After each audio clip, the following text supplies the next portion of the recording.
So today we're going to begin discussing the economic determinants of democratization. But before we do that, I thought that it would be important for us to slow down a little bit and actually take a look at some current events and some events that have been taking place around us as we have this discussion in class about the quality of democracy and how to measure it, and when we see a democracy, how we know that we've seen it. And this relates to some of the comments made by President Trump recently about whether he would accept the results of the election if he loses, and more generally, if he would hand over power if he loses the election. And it would be remiss for us not to address this and think about these comments and think about what kinds of processes might be in motion if he actually would go through with this and didn't accept the outcome of the election, and so on and so forth.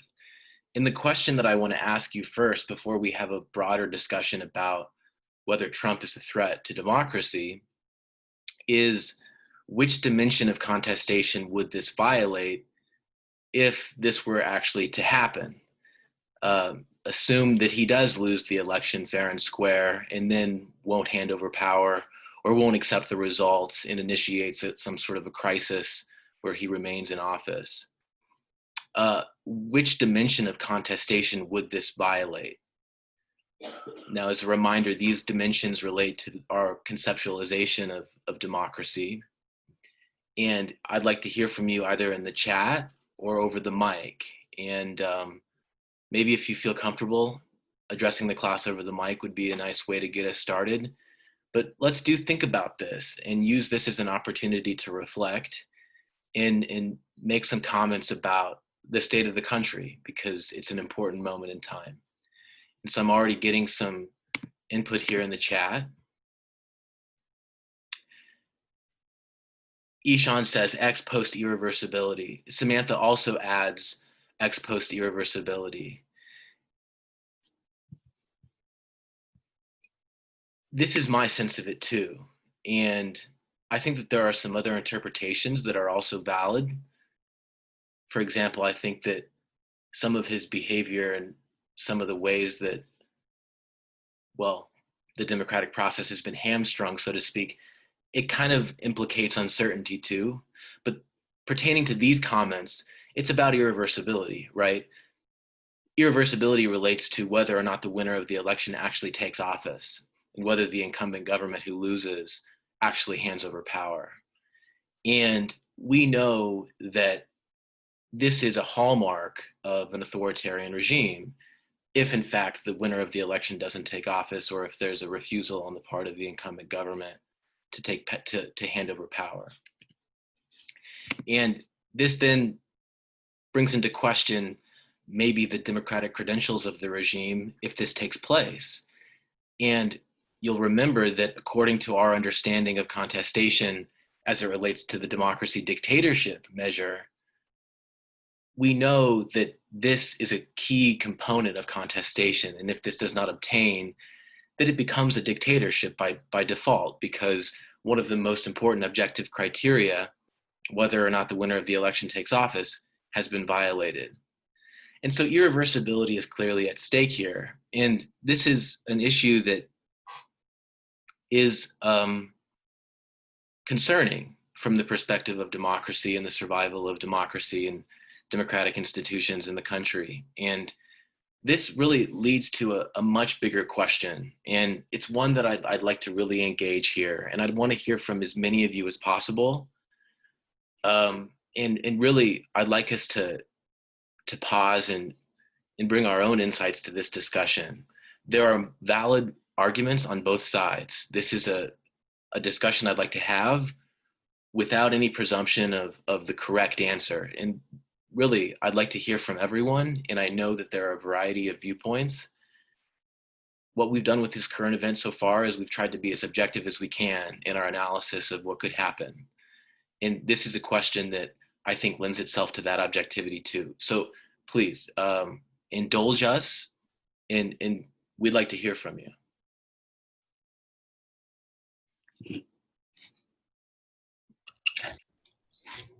I think I might be in the minority for this view, but I don't think Trump is a threat to the democracy in the United States.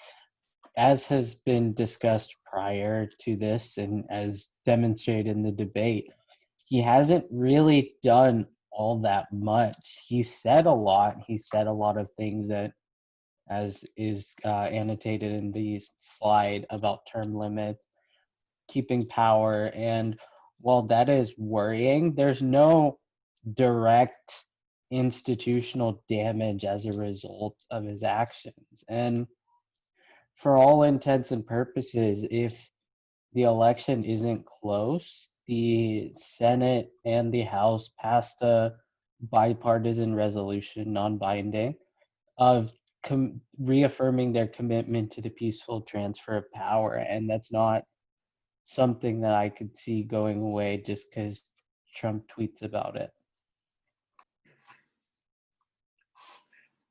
Let's hear from some others. I also kind of agree with some of the points that Ishan was making. If when you think about it, like a lot of the systems that like Trump is kind of taking advantage now, like they're like systems that were essentially like allowing him to thrive and take advantage of. Like obviously we're talking about term limits. He knows he has those like 8-hour term limits, but he's kind of already kind of, I don't know if this is intentional or not, but he's kind of setting himself up for like what he wants in the future. And I know some of the stuff, especially with how with like some of the Supreme Court justices who I know he's appointed way more than I've seen any other president in my lifetime do. But then again, that could only probably be just because I've only lived like 20 years of life. And it's like one of the first real presidencies that I've been like an adult and like fully aware to. And it happens to be one of the most unique ones, to say the least. He's definitely appointed a lot of Supreme Court justices who are very conservative and like very, and also very like willing to bend over backwards for him. He has other part of the Congress being majority Republican. He's pretty much set himself up, whether intentional or not, to thrive in the idea of retaining power. And even if he does get elected out, there's going to be some parts of his legacy that are sadly still going to be like intact. And whether it be from his like most likely from the historical precedents of putting in all of the new Supreme Court justices. Okay, so let's hear from some others before we double back and address some of these points.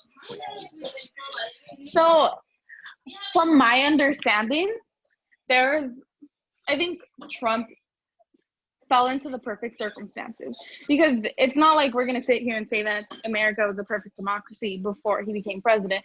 That's why he did become president, because there were a lot of people who did have racist sentiments and that don't believe that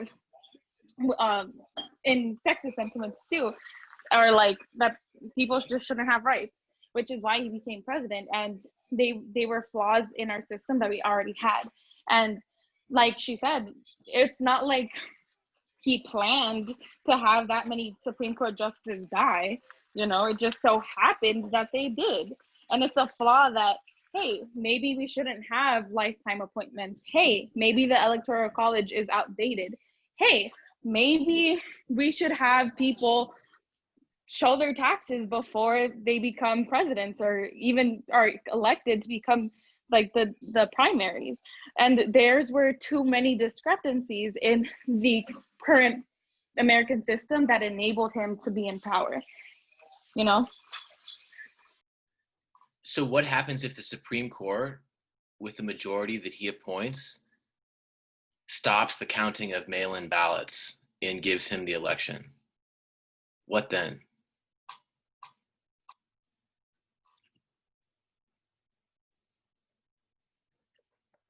And this is a question for everyone, by the way. I'd like to know like what you think about these different scenarios, because we don't really mean term limits. We mean those legal limits that are imposed on president, when they lose re-election, you must hand over power. But there are a variety of institutional levers that he has control of, and there's really only so much the opposition can do. So theoretically, are there other ways that democracy could be subverted? I mean, if he like say that that Biden wins, like votes are like gets the manages to like get both the right amount of votes, right amount of electoral college votes, because obviously those are two different things. And like even from all of that wins completely fair standpoint, and Trump is still insisting that he has like the elections rigged and stuff. Would it be possible to and like how would the Supreme Court and stuff like contest against like actual votes, like literal numbers? So remember in 2000, and I know that many of you and most of you, including myself, I was even very young in 2000. I was like 10 years old. But in 2000, it was a very closely contested race in Florida. And ultimately, Oh, was this the one with like the weird mail with the weird ballots where they were had like the weird? yeah, Yeah, this was like 500 ballots in Florida. So it was a very closely contested race, and it was a disputed election because of some issues with the ballots. And ultimately, the Supreme Court weighed in and made a decision about stopping the continuing of the counting of the ballots, and that effectively gave George Bush Jr. the election. And you know what? They found out later on, if they had actually continued counting the ballots, he would have lost. So they gave George Bush that election. And so my point is that in these circumstances where there's a pretext for some dispute about the validity of the balloting, judicial institutions weigh in. And in this case, the Supreme Court would weigh in. And that's when that majority that is within reach for Trump becomes highly consequential. And some of the comments, I'll address these comments as well. And I'll remind you that, yeah, did he plan to have this many court justices die on his watch? No, but remember that Merrick Garland was denied even a consideration by the Senate for over a year under the pretext that the people should decide at the next election. We're talking about like a few weeks between RBG's death and like the November 3rd election. And so the hypocrisy is absolutely staggering. And so it's not actually a question of just incidentally 3 justices dying under his watch. It's really a question of the abuse of power, frankly, and the ignoring of basic ethics and conventions in American politics. They didn't give Garland a hearing. And so these are issues that become very consequential when, for example, there's a pretext for disputing the validity of the election. And if it's true that mail-in balloting could take a long time, there's a possible role for the Supreme Court in discontinuing the counting of ballots and ultimately swinging the election. And so when we think about the quality of a democracy and the survival of a democracy, I want you to remember that on the one hand, maybe he's just farting in an elevator and leaving, and he doesn't mean any of this stuff. I would believe that, honestly. But on the other hand, it could be that he's truly deranged and has no intention of salvaging any of our democratic institutions and will just, drag them through the mud because he fears what might be on the other side if he's held accountable outside of office. And so this relates to that question of the way in which democracy sometimes decays under a legal facade. This is the nature of this kind of emerging third reverse wave of democratization, where we're witnessing a lot of executives abusing power and using what appear to be legal means to sort of kind of destroy democratic institutions. And so I'm with you. There are a variety of views here. And on the one hand, I think that Trump isn't serious. On the other hand, I could see it being completely serious. And so, I think it's an important moment in time. And in this class, we have an opportunity to engage these questions and put them in a very disciplined context. Yes, please add something, Ishan.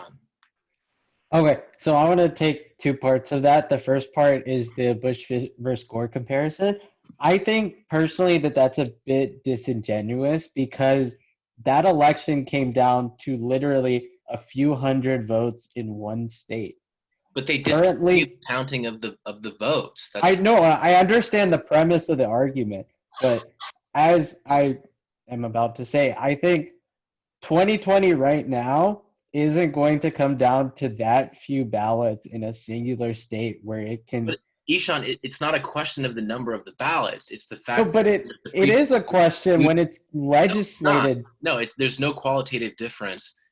The number of the ballots is not the relevant issue here. In fact, you could say that if there are so many more mail-in ballots at stake, that might create more of a basis for Supreme Court involvement.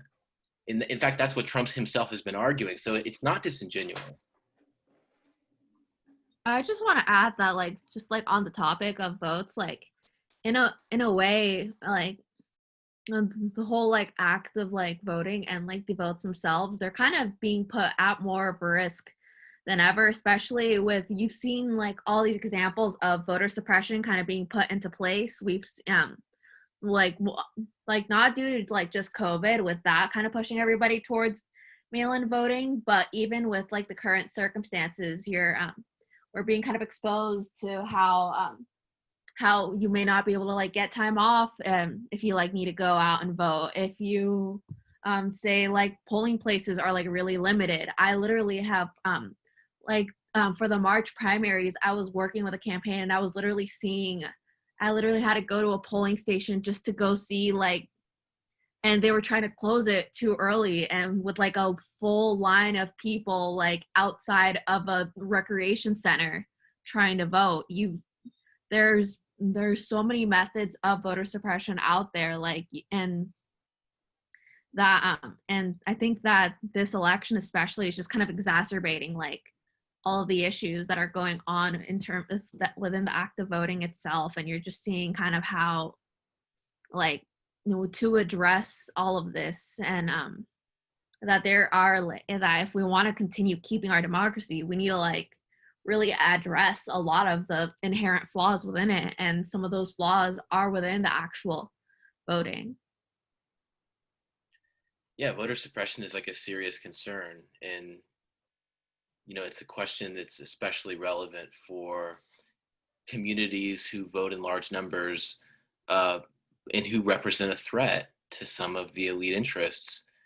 And these are all issues that relate to the quality of our democracy: participation and enfranchisement, and whether or not rights can be exercised meaningfully in contested elections.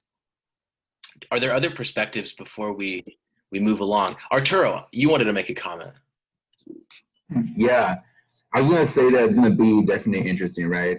Because as previously some customers have said, this democracy hasn't been, for instance, the creation of this the country. It has been voter suppression, and then I believe in 2016 the Supreme Court rolled back one of its rulings protecting voters, saying that they didn't need to have those protections anymore. Something that I think Biden said he wanted to bring back if he were to be in the presidency. But then we also got to think about this is not a popular election vote. It's an electoral college vote, right? We're going to be essentially giving our power to some electoral college people who are supposed to vote for us at the end of the day. So I feel that that's what I'm seeing right now, right? It's that let's say more people come out to vote. In reality, how much of a change is it going to make if those special swing states do not go the way they want it to go, right? What I mean by that is, for example, the Supreme Court could get in. The president has too much reach right now in the executive branch. They have the court, they have district courts, they have all these different executive administrations that could definitely help him out. And then earlier I believe probably a month or two ago, so a top-ranking general in the military was like, well, we're not going to get involved. It is what it is, basically, whatever happens with the election. So I feel like part of us does have to be worrisome, because even if it doesn't affect us, it does worry people who have that minority status in this country. As well, it also puts us as a bullseye, because we're being right now looked at by all these international countries, right? All these countries that might look at us as a democracy, And if they see a country that's faltering, that's a perfect time to, make an attack or try to like persuade that country down. If I don't know if that makes sense, but I feel that although this might look small to a grand scale and not trying to make it big on a grand scale, it does have implications because the president does have that power and authority granted to them. Absolutely, Arturo. And I think that it would be a slippery slope and it would be a big deal if the incumbent government lost the election and wouldn't turn over power. And so I agree with all of you. I totally agree that, what democracy and democracy for who, right? It's really a system that's set up to preserve minority rule. The Electoral College, the Senate, all of these institutions basically overrepresent, a handful of states that are super tiny, including the one that I'm from, Nebraska. California is way underrepresented, as is New York. And so, the truth is that it's never really been that democratic, but it would be substantially less democratic if it truly was, the case that Trump will remain in power despite losing the election, or if he's given the election, by the Supreme Court or some other institution or just whatever. And there are important debates to be had, and the discussion is a vibrant one.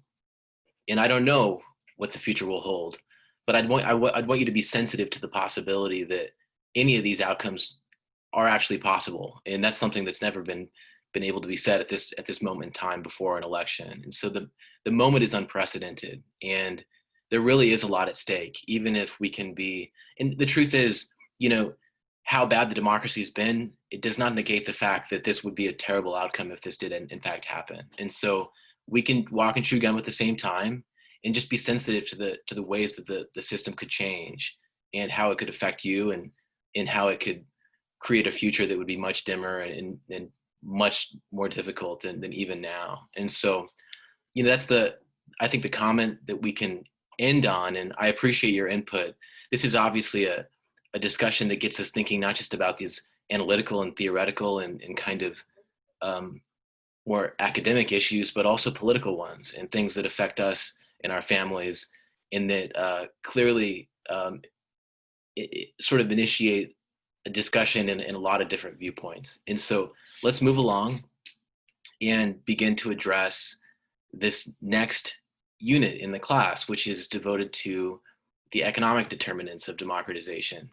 Now, this is a discussion that will have us primarily talking about economic development. And this is obviously a loaded term that you see thrown around and that you see labeled on sets of countries that are or are not developed according to some standard. Who creates that standard is always a question. It's a loaded term, but it's an important one. And we'll talk about what development means and how it relates to democratization in this lecture, and then again on Monday. And what we'll be discussing really relates to a set of different arguments about the causal mechanisms that connect economic development and democratization on the other hand. And what that means is to say, what is the link between these two? What explains the link between development and democratization? The first mechanism is what's been referred to as modernization. And this is really illustrated with classic modernization theory, which we'll talk about today, and then Lipset's thesis as well. Lipset's thesis is sort of like a subset of modernization theory and kind of an argument that was developed out of it in the mid 20th century and became really key to all of these debates. The second mechanism relates to class conflicts, and there are three different arguments. There's an argument emphasizing the role of the middle class and how it checks and is at odds with the authoritarian elite. This is really developed by Lipset as well, and it's actually part of his theory, but we treat it as a separate sort of perspective for the purpose of exploring it and its implications. Then there's this focus on the bourgeoisie, or sort of the merchant class, in their role in the way in which they become at odds with the authoritarian elite. And we'll discuss that in connection with Barrington Moore. We're not reading Moore or Lipset, but we'll be talking a great deal about their theories. And then finally, there's another mechanism relating to class conflicts, emphasizing the working class and the way that the working class becomes sort of the bulwark for democracy. And all of these theories have been borne out in extensive case studies, and we'll be doing some of those in the class, talking about some of the different examples that are so important to the different mechanisms. And this discussion will be interesting because we'll be taking a look at some cases, but also thinking about the theoretical steps involved in the processes and how the logic works. And this is going to be a chance for us to think about causation and about patterns. And we'll talk about that at length.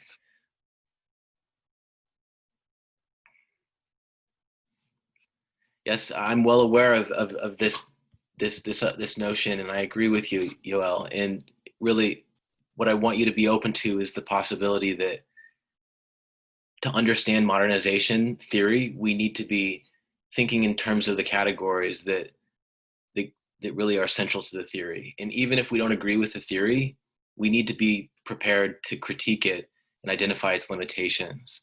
And if that means the way that it categorizes countries, then that's a good starting point. But for its sake, let's take it on its merits and evaluate those and see if they add up to anything.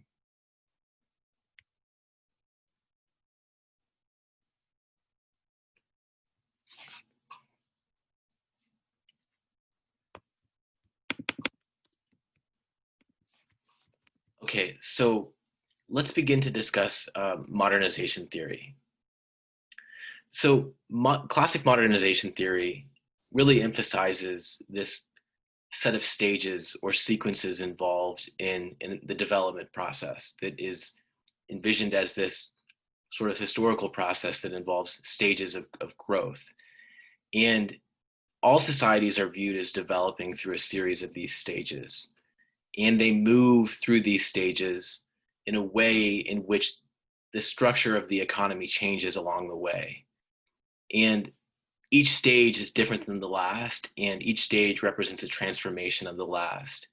And the stages themselves are distinct from each other because the relative sizes of the economic sectors change. And so some sectors grow larger, others grow smaller as the society sort of moves through this process.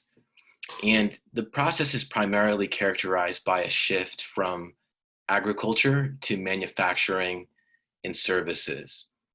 And there's this kind of view of the process beginning with an agrarian society that becomes an industrialized society and moves through a process of transformation where industrialization transforms the country and the economy becomes much more dominated by industry and manufacturing and much less by agriculture. And so the more sophisticated model of this begins with what's looked at as sort of an immature society. And I'm right there with you if you view that language as demeaning and insulting and really loaded. You have got to remember that these theories were largely developed in the middle of the 20th century, and racism and bigotry and sort of the kind of America-centric and Western-centric views of the time made their way into the theories and the perspectives that were created at that time. And so modernization theory is one example. We've got to deal with it because economic development is still viewed as a key cause of democratization. And so even though modernization theory might be distasteful to us because of this kind of language and these assumptions, much of the sort of foundations of the debates in the literature today still basically rest on these kinds of ideas. The idea that economic development causes democratization comes from modernization theory. So we've got to be prepared to both understand and critique this argument, even if we find it distasteful or insulting or insensitive or centric or loaded or relative. I'm right there with you if you find all of those things to be true. But that doesn't make it any less important for us to be able to actually attack it on its merits and then maybe, disregard them if we don't find those merits to be up to snuff. But let's at least consider the theory and the logic of the theory and the way this works. And so they begin with what they call an immature society, and they move to what they refer to a mature society. And that move involves shifting from a large agricultural sector to a small agricultural sector, from a small industrial sector to a large industrial sector, from a small service sector to a larger service sector. And the idea is that manufacturing and industry and services that emerge around those things to promote the distribution of goods and services from industry, the idea is that those sectors get larger while the agricultural sector gets smaller. That's not to say that agriculture doesn't, become very technologically advanced in its own right. It just means to say that the industry and the service sectors become much larger because of economies of scale and because of the process of just development and expansion that takes place in the society. And so this movement from an immature society to a mature society is primarily about shifting from agriculture to manufacturing and services. Now, the idea is that all countries pass through the same stages of development. So-called underdeveloped countries are viewed as being at an earlier stage in this process. Now, along with this came the idea that in the 1950s and 1960s, Latin America, Asia, Africa were all kind of primitive Europes. And this was a really confusing point because countries like Mexico, Argentina, Chile, and Venezuela and others had already industrialized by then. In fact, they were early industrializers for all intents and purposes, as early as the 20s and 30s, 40s. And so it wasn't always accurate, some of the ideas that permeated the discussion. And even today, it's not accurate to view those countries as late developers. They're early developers. And so, but this is, again, the context of the classic modernization theory. And this is where this focus on economic development comes from. And so to understand that, we've got to begin with the sort of roots of the debate.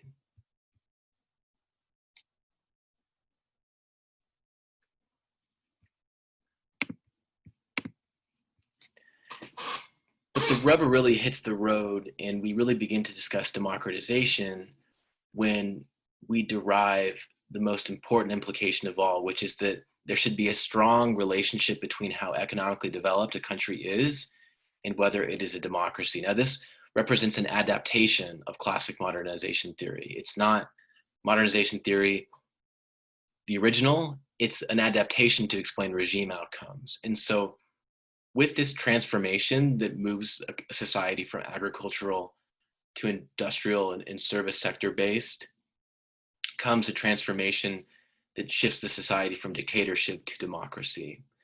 This is the logic of the theory. And the idea is that regime outcome can be viewed as one more sort of outcome or one more implication or stage in this kind of process. And I've selected some quotes here that help to put this in perspective and help to kind of bring out some of the connections that exist. And so, for example, Pravorsky and Lemongi in 1997 said, as countries develop, social structure becomes complex, labor processes begin to require active cooperation of employees, and new groups emerge and organize. As a result, the system can no longer be effectively run by command. The society is too complex. Technological change endows the direct producers with some autonomy and private information. Civil society emerges, and dictatorial forms of control lose their effectiveness. Lipset in 1959 said, the more well-to-do a nation, the greater the chances that it will sustain democracy. And the main predictions of the theory as far as regime outcome are concerned are that countries who develop economically are more likely to become democratic and are more likely to remain democratic. And so that's an important distinction. This theory has been used to both explain transitions as well as regime survival. And so these two predictions we'll deal with in greater detail as we move along. We'll engage them more both today and on Monday.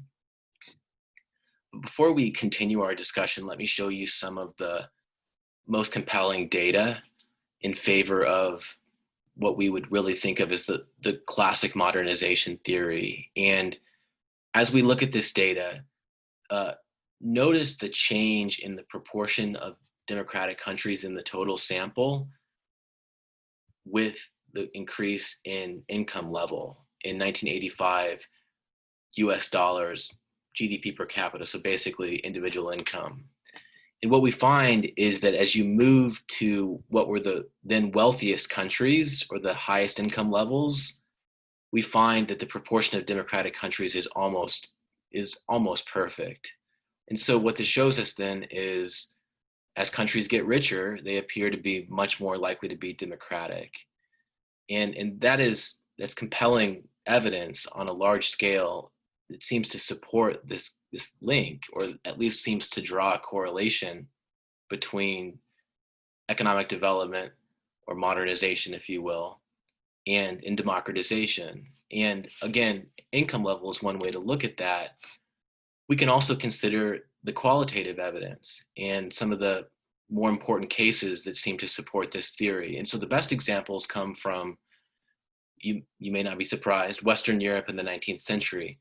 This would be where the theory would get its wings, really, because it does seem to focus on exactly what happened in Western Europe, and it seems to produce the theory based on that and then draw expectations based on the European experience. But even in Western Europe at that time, though there is a strong correlation, there are several outliers, several countries that don't exactly fit the pattern well or at all. And so one problem, for instance, is that Germany's economic modernization in the 19th century came long before its democratization after 1918. And so the German case seems to be deviant or exceptional. But on the other hand, elsewhere in the world, and more recently, democratic transitions in places like South Korea, Taiwan, and South Africa have been cited as support for the theory. And the South Korean case is one that we've already discussed in the class. And the comparison to North Korea is appropriate because it's a most similar systems design. And in this case, we would be using the method of difference to try to figure out, well, what is it that distinguishes these cases? And if we use GDP per capita, again, income level, as a measure of development, what we find is that the 1987 democratic transition in South Korea seemed to coincide with some of the periods of the most rapid industrialization and development in the country.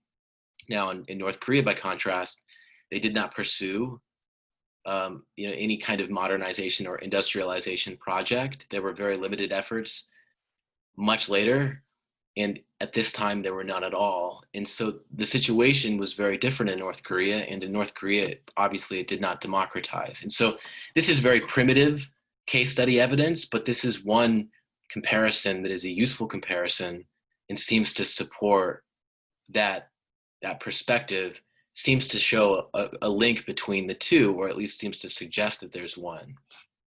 Now, I want to put it to you and ask you if you can think of other examples that seem to support this classic modernization theory. Can you think of other examples of countries, anywhere in the world, that maybe industrialized or developed economically and then transitioned to democracy, kind of on the sort of in the aftermath of the development process or during the development process? Can you think of any examples?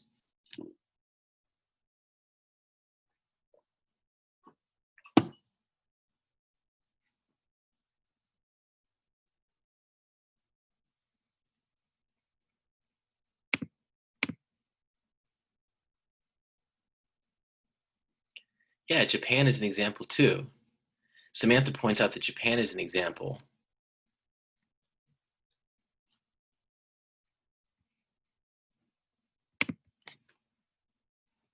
Any others? Would India be an example? Yeah, I think so, actually. I think so. And, one interesting thing to consider is that countries like Vietnam are developing economically pretty rapidly. China developed and is developing rapidly. Will these countries become democratic, or will they remain authoritarian regimes? Classic modernization theory would predict that maybe by now China would have transitioned. Maybe in the future or the near future, a country like Vietnam, which is still under Communist Party rule, will transition. What do you think? Do those countries have democracy in the future?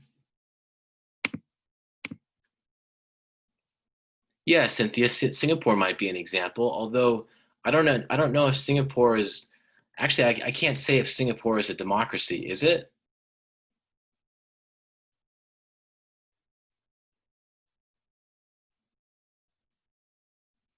Yohel asks, Soviet Russia went from an agrarian nation to modernize in a few years, all in the midst of a Second World War.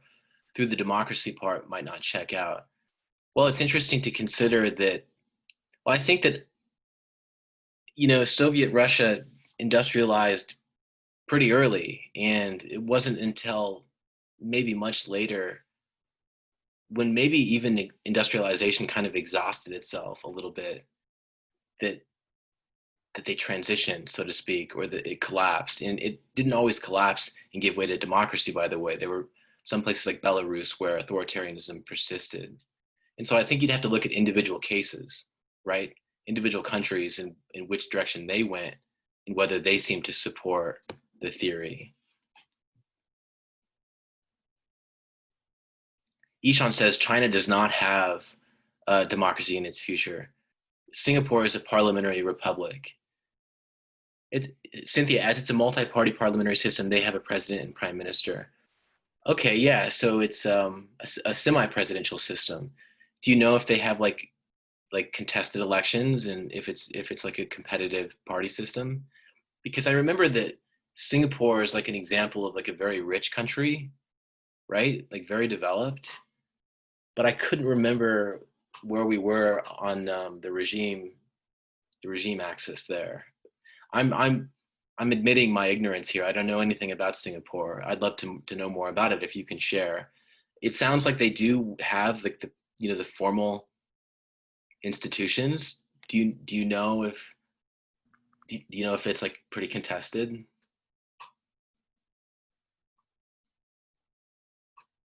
Someone had a comment there, it looked like.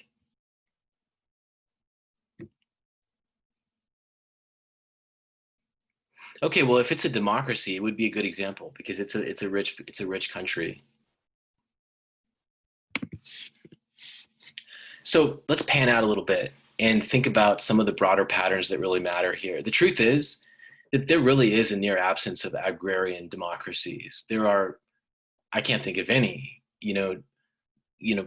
robust democratic regimes that are agrarian economies, that are agricultural economies. Maybe a country like Costa Rica, but even a country like Costa Rica has like a tech sector and has developed its service sector in such a way as to offset what was originally a very large coffee sector and agricultural sector. But Costa Rica is even unique, and I can't think of many other examples. The point is that most democracies are industrialized. Most robust democracies, according to our measures, are industrialized and are larger and more developed economies. And the truth is that in tandem, democracy and industrialization, or really capitalism, kind of grew up together over the last 200 years. It was a pattern that seem to go hand in hand, and many people, associate them. The question is this a coincidence, or are modernization and democracy causally related? Is there truly a causal relationship here between processes of modernization or development through different stages of economic change and democracy on the other hand? Let's put aside the question of whether they truly are causally related. Let's assume that they are for theoretical purposes, and let's think about how that might be the case. So the first mechanism, and really the most important one here within classic modernization theory, which is itself a mechanism, is changes in the balance of economic power between the different classes. Not classes, but types of producers or types of elite. And this really takes us back to the beginning of early modern Europe. This was a period when peasants moved from rural to urban areas in large numbers, and the gentry, or the sort of elite, became increasingly involved in commercial activities in the towns. And so this meant like wool spinning, merchants or financial intermediaries or bankers, services and industries that would become important in urban centers where these peasants were increasingly moving. And would you believe it? These changes played an absolutely critical role in the creation of representative government in England. The question is how and why could those seemingly benign changes become so important? Well, the key has to do with the way that the structural changes led to a shift in economic power away from traditional agricultural elites who were involved in farming and therefore had easily observable assets, and toward a rising class of wool producers, merchants, bankers who controlled assets that were much, much harder to observe. Now, here's the key point. This is what you've got to think about. The new economic actors could hide their assets, making it tougher for the state to tax or take those assets. Previously, the dominant economic actors were agricultural elites. And it's easily observable, how many acres they have and what they're producing and how much of it for the most part. And in that way, it's easy to extort them or tax them very effectively and to extract revenue from them in that way. But this movement away from those traditional agricultural elites and towards these new economic actors who were involved in very different economic activities meant that suddenly the bulk of economic activity could not be traceable, could not be traced. And it was much harder to observe it and to fully understand the scope and intensity of it, and therefore to tax it or to take from those producers or to extort them. This was an important change because the crown needed money. And they needed money so desperately that they had to begin negotiating with the new economic elites. To extract revenue from them, they had to bargain with them. But the economic elites would not go down so easily. In return for paying their taxes, they demanded limits to state predation or to extortion, essentially, right? Because that's what the state does, it extorts. This produced the supremacy of the parliament over the crown. That was what resulted from this negotiation that took place between the new economic elites and the crown, which represented the state. The parliament would become empowered, further empowered over the crown. It would help to represent a sort of check on the crown and represent the interests of the elite. And there's a similar story. It's relatively similar, but slightly different. Now that economic actors could hide their assets, the crown had to credibly promise not to extort them.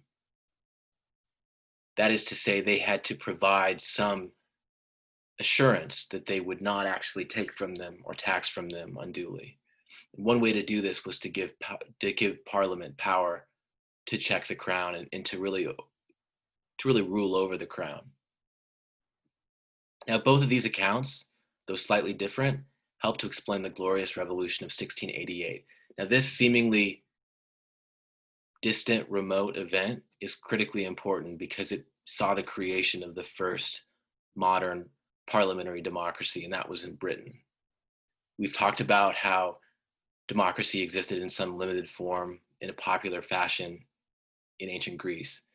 This was truly the moment where the modern world saw the birth of democracy. And so that glorious revolution that initiated the Age of Revolution and set off a series of such events throughout the Western world.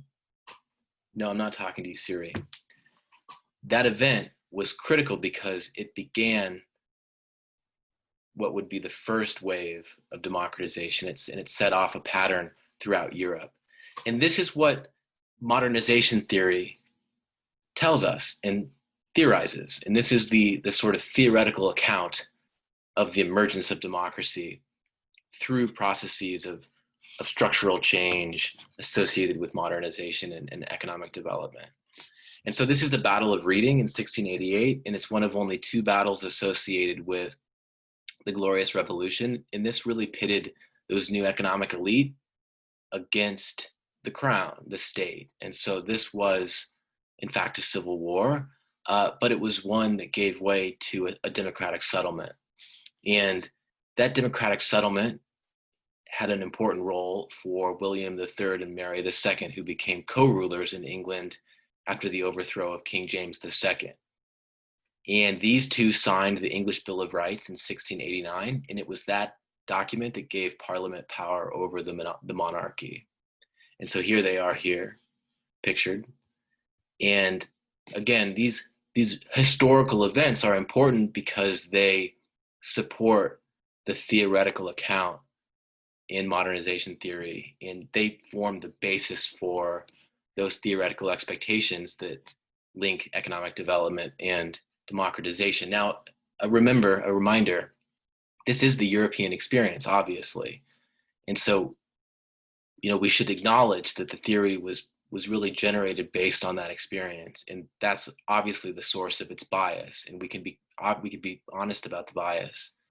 But this is the European experience. And what I want to emphasize before we continue is that there was a set of choices involved here. And modernization theory, in its focus on economic development in this kind of mechanical process, this succession of stages, is not necessarily sensitive to some of the choices that actors involved may have at different stages in the process. And so we've already talked about the limits to structural approaches and the limits to theories that don't properly account for agency or individual choice. What I want to point out to you is that leading up to the conflict that gave way to this democratic settlement, the crown must have confiscated the assets of a segment of the economic elite represented by Parliament. Now, these new economic elites were thus faced with really three choices. They could, on the one hand, exit, that is, disinvest in the economy. They could voice, that is, petition the crown for protections against future confiscations in exchange for a promise to continue investing their assets. Or they could show loyalty, and that is, keep investing and paying taxes. Now, these were choices. Not one of these was foretold. The three options were not necessarily equal, but they could choose freely between them.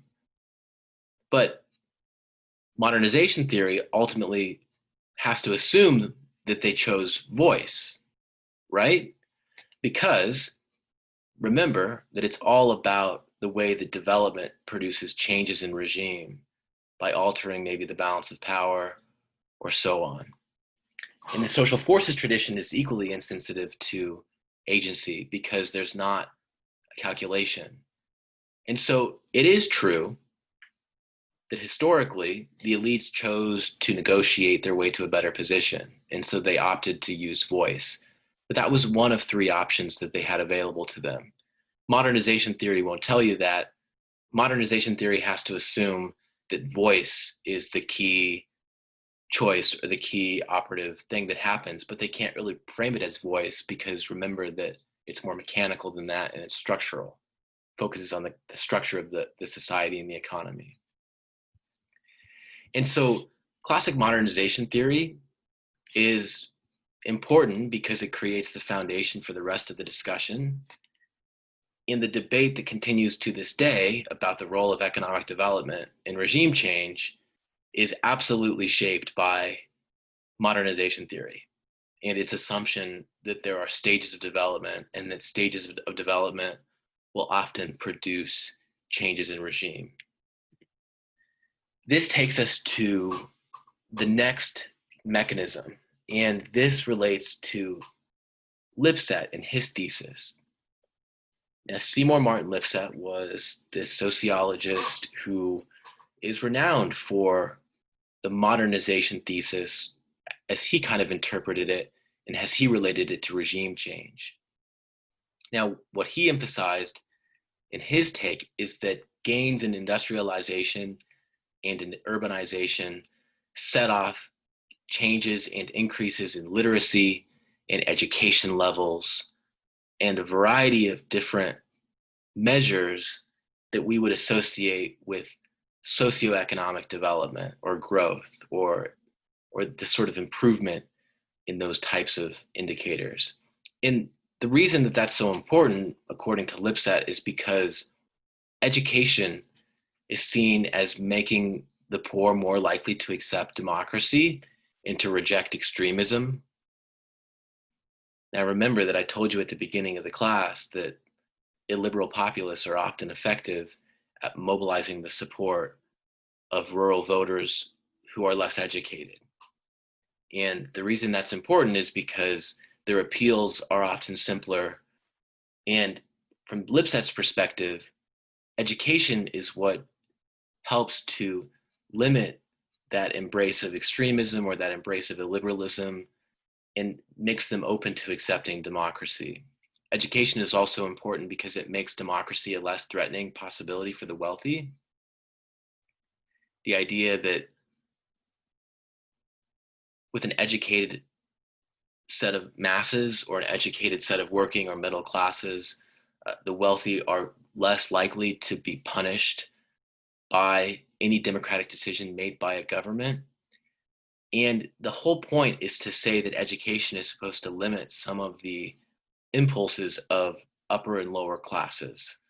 Now, again, this is a 20th century theory that was developed in 1959, and so it's laden with bias, it's laden with assumptions, but for our sake, we've got to address this and take it on its terms and on its merits and then evaluate them according to our own standard. Now, the middle class is an important class because in between the upper and the lower classes is a class that is really the main agent of democratization. And the middle class is the main agent of democratization because it gains in size with economic development.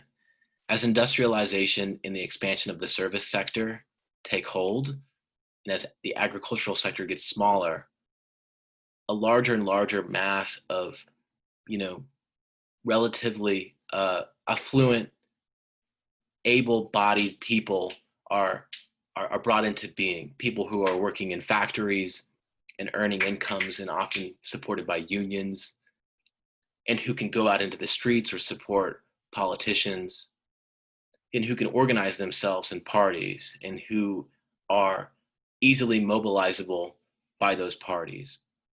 These middle classes become important because they help to form the movements that promote democracy in a literal way. As it gets larger with the expansion of industrialization in the service sector, the middle class becomes more capable and more prepared to engage in what is eventually a struggle between the authoritarian elite and those middle classes to bring about a sort of democratic settlement. And all the while, development is reducing the hostility of upper and lower classes to democracy, and it's making everyone involved more open to these kinds of changes. And so this thesis really sees the theory working in the following ways. There really are three steps in this process. Advanced industrial capitalism really relies on the spectacular economic growth of early capitalism that helps to bring out and bring up all groups and benefits all groups through education, the dispersion of wealth, the creation of more equal social relations. As you get those larger and larger middle classes, and as the upper and lower classes become more favorable to democracy, a political conflict begins to brew in the non-democratic regime. And that conflict takes place between the middle classes and the authoritarian elite. And this conflict results in a democratic settlement because the authoritarian elite respond to the increasing strength of the middle class and decide that it's more beneficial to institute a democracy than continue to use repression at a very high political cost. Now, that set of calculations is not part of the theory, and the theory is not that sensitive, but that's essentially what's implied, because the conflict between the larger and larger middle class and the authoritarian elite has to ultimately come down to some decision by the authoritarian elite to reach a settlement, a democratic settlement. This is the Lipset thesis. Modernization brings about gains in education and literacy, the expansion of the middle class. The expansion of the middle class helps to check the power of the authoritarian elite. That itself brings about a democratic settlement that helps to wind down repression and results in really a position, a situation that both of them can accept. And so that's represented here between, of course, the elite or the boss and the worker who's not taking any of that. And so a good example is South Korea. And this is an example that we've discussed earlier in the class, but it's one that we have gone back to when we've talked about development because it seems to be such an ideal, typical case. And I bring it back to you today because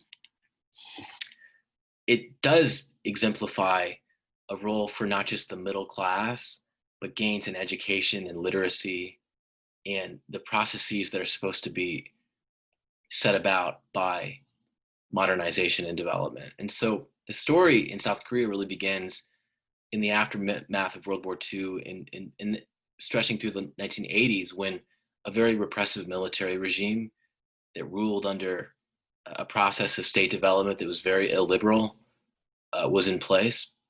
That military regime, however, was modernizing in the sense that it created a development process that involved state investment and industrialization and state-led industrialization. And that set of industrialization processes really resulted in an economic miracle, a tremendous growth, an economic expansion that was very, very remarkable. We saw that in the previous data that I showed you the table. That enlarged the middle class and increased literacy levels and education levels substantially in South Korea. And would you believe it, by June 1987, student movements had taken the lead in provoking enormous protests. And these protest movements led to the first democratic elections in South Korea.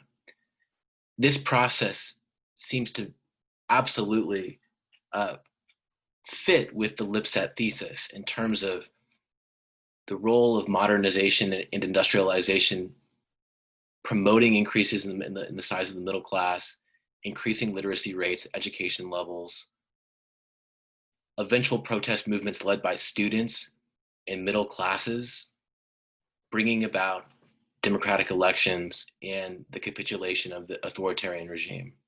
That's the Lipset thesis, and seems to illustrate that logic very, very closely. Now, we have some time left, and I want to have a discussion with you about whether the modernization theory is an accurate portrayal of democratization, or whether it's an accurate portrayal of what takes place outside of Europe. It's a theory that was built on the European experience, and even Lipset didn't primarily develop his theory based on the European experience. He was thinking a lot about Latin America and Asia, actually. But I want to ask you the more general question of whether it's appropriate and whether it's useful to build theories so closely based on the experience of really a single region and really a region within a region, for that matter. Is that short-sighted, or can we learn a great deal from theories that might have that kind of origin? What do you think?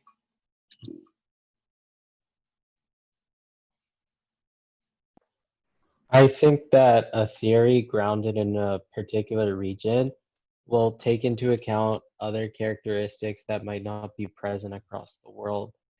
For example, the way that European democracy happened was they didn't have to worry about stuff like colonization or extraction colonies or that sort of thing. So I feel like there's a a very unique aspect of like a particular region or a particular set of regions that would be different when compared to other cases abroad. Yeah, like colonialism. Like that's not a small thing, right? And the legacy of colonialism is not a small thing, as we discussed last week on Monday. And that's such a great example because the European experience, they didn't have to worry about that, as Ishan says. And so, in that regard, it might miss some details that would become very relevant for, say, Latin American countries who were largely colonized by Spain, Portugal, and France. But what do the rest of you all think?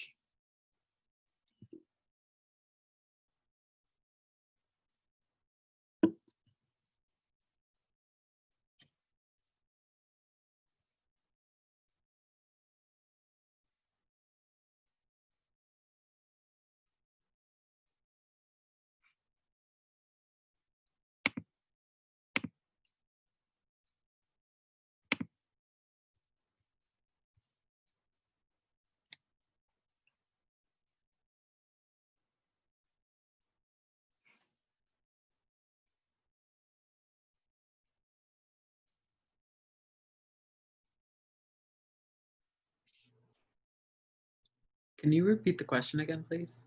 Yeah, so the question is it problematic to create a theory largely based on the Western European experience?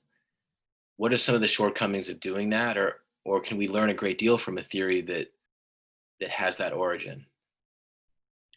In terms of theory creation, like when it comes to theory creation regarding democratization, I think I would say it does lean towards the problematic side, especially with a lot of the actually, I'm not sure how I would say it, but I definitely think that when you are talking about theories, especially when it's involving democratization, it shouldn't just be like the Western, like European ideals, because there are a lot of because a lot of different nations have their own kind of pathways with that their own like inherent theories on how they developed. Like I know we were talking before, like we mentioned on like how Latin American countries ended up eventually going to democratization. Like right now, how we're talking about how South Korea is doing it. And while a lot of those could be influenced from the European way, it is an inherent flaw saying that it's solely from like that it's solely based on Europe, because in a way, like if they're learning from Europe, then I guess you could say they're also learning from like Latin America and these other countries that are finding their own revolutions and stuff. Yeah, so like, why isn't the model based on the Latin American experience? So we could ask that, for example. Samantha? So usually I agree with Daniela, but I actually have to disagree with her on this time because personally I think it's funny that we're really saying that. I mean, like we can all say that economic development and democracy are, like we have to take them in consideration as one, right? Because that's what the model suggests, right? So I think it's funny that we say that economic development was based solely on like the European powers gaining power from themselves, because like you said, colonization was a very important thing that happened in the history of the world. Yeah. So it's like we can't sit here and say that Britain didn't gain that much money by using the African colonies, and we can't say that Spain didn't get all of its money from literally taking away all of its extracting all of its money from Latin America, and it goes for each one of those powers that they gained a whole bunch of money from doing that. It wasn't just because they had great ideas. It was they had great ideas and they used extractive measures that stripped away human rights. So when we take into consideration these European views, right, that they thought that they did it all by themselves, we really see how wrong they actually were. So I think that a lot of these paths can be, when we just see like that perspective from like just Europeans, we can really see the flaws now compared to back then, because they weren't really taking into consideration that it wasn't just them getting the money. It was the people that they were abusing and using. Does that make sense? That's such a great point. And it's a devastating point because you're pointing out that the economic development itself really relied on colonial possessions and having them and extorting them. And so, what was the nature of that development and who was involved in that development? And so, really a good point and a very creative point, because you're connecting all those different regions and pointing out that it wasn't an isolated experience, and it's not actually correct in a literal sense to exclude the rest of the world and to think of it as a European project. And so really an interesting point, Samantha. Another thing that I did notice is that, like we were saying, Japan is considered a first world country, right? And we can't ignore the fact that they also tried to imperialize and did imperialize large parts of Eastern Asia. And it makes complete sense why they were the first Asian countries to become a first world nation, because they had already been doing the ways of the Europeans. They just didn't do it on the rest of the world. They did it on their neighbors. So I think that by saying that it's just a Western ideal is a little bit exclusive, because it's not like Japan didn't try to do that to other people. And it's not I feel like the history of the world is people abusing other people. And the only way that we can go forward is by having economic development with having equal rights all at once. Yeah. And, it's such a loaded term. And when we talk about development, development for who, and is it sustainable, shared development, and who's benefiting from development? And what does that mean for people who are marginalized and who don't ordinarily benefit from what's supposed to be inclusive or representative? And so these are all really relevant questions, and that's why the topic of development itself is always so loaded and so fraught with really the potential to miss a lot of the picture, right? It's so complex, and when we talk about development, there's so much there that it's hard to get all of it. Daniela says Eurocentrism and Western ideals of democracy are rooted in imperialism. Absolutely. Yoel says it feels short-sighted. Europe thrives on colonialism. Africa and Latin American are victims of colonialism and were and are still under different conditions. It's like having measurements to make cookies and applying them to also make cakes and pies. The conditions are different, and hence not fair to use the Eurocentric model on Africa and Latin America.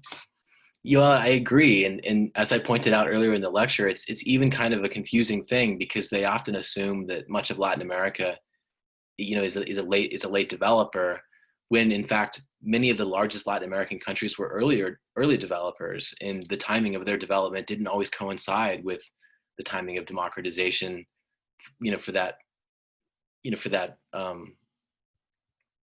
to that issue. Arturo says Aztecs and Mayans had a great way of living. They definitely did not need democracy.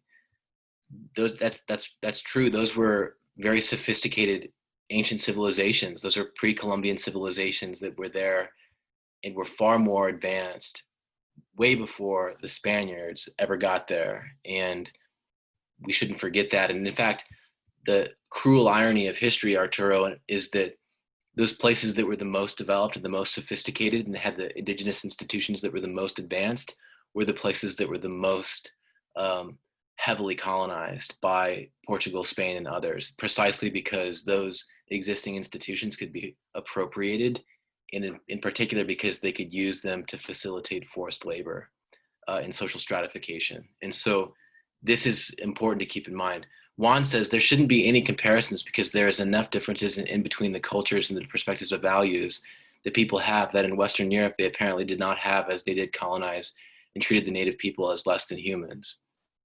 Again, Juan is raising the important point about colonialism and the differences in the experiences. So important, and we'll talk more about this as we go forward, and on Monday, we'll address economic determinants again, and we'll have the second half of the discussion. We are out of time, and I'm well aware that some of you may need to be on your way. And if that is your situation, please feel free to go. If you want to stick around, ask questions or make comments, you can, but otherwise, class is dismissed. And I'm going to go ahead and just check on the chat and see what is going on here, because there still are some contributions.